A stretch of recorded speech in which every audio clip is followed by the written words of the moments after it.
What if the most dangerous kind of influence looks righteous on the outside? What if the people who appear the most devoted are not always the most sincere?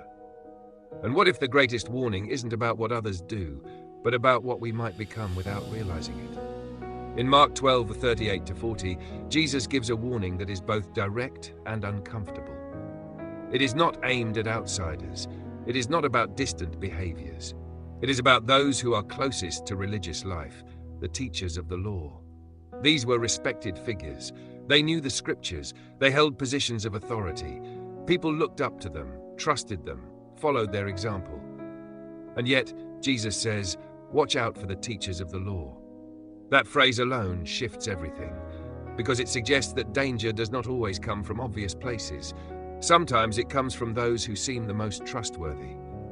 Jesus continues, "They like to walk around in flowing robes and be greeted with respect in the marketplaces, and have the most important seats in the synagogues and the places of honor at banquets."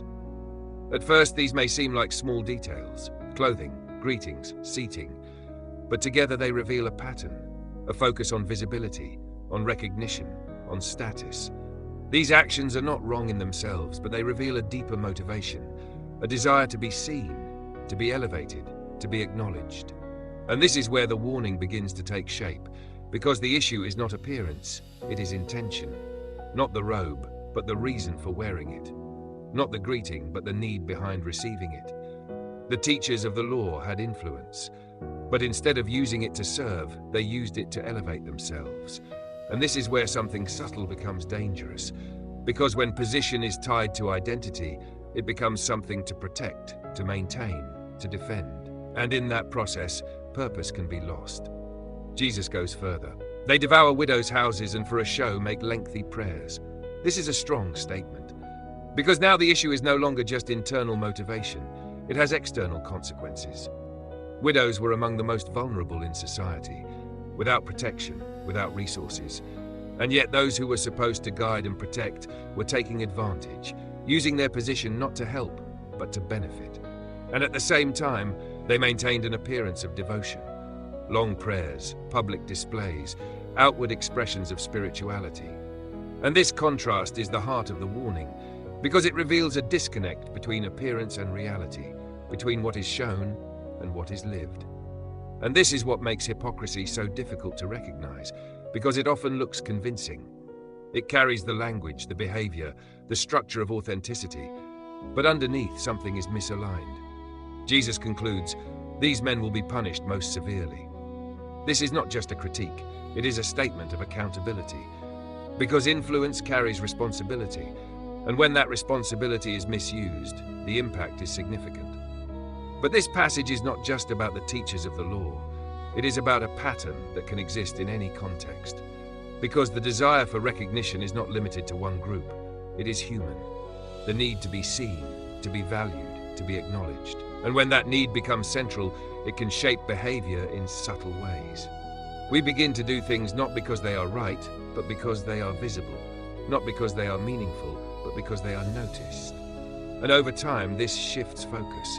From purpose to performance, from authenticity to appearance. And this is where the warning becomes personal, because it invites reflection, not on others, but on ourselves. Why do we do what we do? What motivates our actions? Are we seeking alignment or attention? Because the difference matters, and it is not always obvious. The teachers of the law were not unaware. They were intentional. Their actions were structured, consistent, but directed toward the wrong goal. And this shows that discipline alone is not enough. Consistency alone is not enough. Even knowledge alone is not enough. Without the right foundation, these can all be misused. Jesus is not rejecting structure. He is exposing misuse. He is not dismissing prayer. He is challenging performance. He is not condemning visibility. He is revealing intention. And this distinction is important because it shows that the same action can have different meanings depending on the motive behind it. A prayer can be connection, or it can be display. A position can be service, or it can be status. A role can be responsibility, or it can be control. And the difference is often invisible to others, but clear in reality. This is why awareness is essential, because without it we can drift, slowly, unintentionally, from purpose to performance, from authenticity to appearance. And the longer that drift continues, the harder it becomes to recognize, because it begins to feel normal, expected, even necessary. But Jesus interrupts that pattern. He brings it into the light. He names it, not to shame, but to warn, to prevent, to redirect. And this is where the message carries hope, because awareness creates opportunity, the opportunity to pause, to reflect, to realign, to ask, am I doing this for the right reason? Is this aligned with purpose or driven by perception? Because realignment does not require perfection. It requires honesty, a willingness to see clearly and to adjust accordingly. This passage also highlights the impact of leadership, because those in positions of influence shape others. Their actions set examples, their choices create patterns. And when those patterns are misaligned, the effect spreads. But the opposite is also true. When influence is used with integrity, it creates clarity, trust, growth. And this applies in all areas, not just formal leadership, but in everyday interactions. Because influence is not limited to titles. It exists in relationships, in conversations, in presence, and how we use it matters. Jesus' warning is not just about avoiding wrongdoing. It is about cultivating authenticity, living in alignment, ensuring that what is seen matches what is real. And that requires depth. Because surface-level change is not enough. The shift must be internal, in motivation, in intention, in understanding. And that is where lasting transformation happens, not in external adjustment, but in internal alignment. The teachers of the law focused on what others saw. Jesus focused on what was true. And this is the contrast that defines the passage. Because truth does not depend on visibility, it exists regardless of recognition. And aligning with it means choosing substance over appearance, purpose over performance, integrity over image. This is not always easy, because the world often rewards visibility, recognition, status. But those are not the measures that define meaning. Meaning comes from alignment, from consistency between what we believe and how we live. And that is the invitation of this passage. To move beyond surface, to examine intention, to live with clarity, not driven by how things look, but by what is true.